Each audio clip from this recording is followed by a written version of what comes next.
Heipä hei kaikki kalafanit. Nyt tutustutaan yhteen salaperäiseen vesien vaeltajaan, pantterikiipiäkalaan.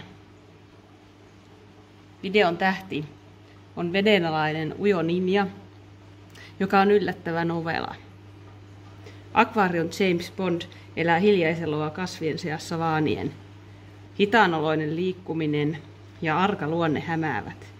Ulkonäkö pettää, sillä kyseessä on taitava peto. Kun saalis ui liian lähelle, pantterikiipiäkala iskee salaman nopeasti. Lajina pantterikiipiäkala on hyvin mielenkiintoinen, mutta sillä on tiettyjä erityisvaatimuksia. Lämpötila pitäisi olla vähintään 24 astetta, vesi hapantaa ja pehmeää.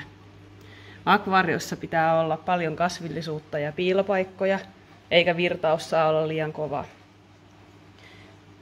Koska kala on peto, sitä ei voi yhdistää kovin pienten kalojen kanssa. Aikuisen miljoonakalan kokoiset ja sitä pienemmät tulevat helposti syödyksi. Hiutaleruoka ei aina maistu, joten sitä kannattaa ruokkia myös pakasteilla.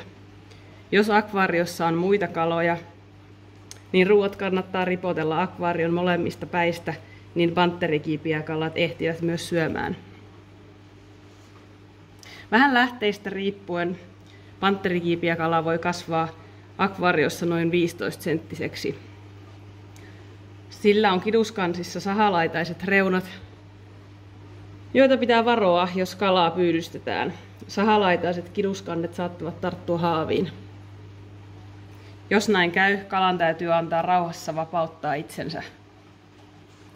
Kala on alun perin kotoisin Keski-Afrikasta, Kongojoen alueelta. Jos haluaisi tehdä Afrikka-biotoopin, kasveiksi voisi valita Anubias-suvun keihäslehtiä, myös Kihara grinumi on sieltä alueelta. Ja myöskin Afrikan saniainen.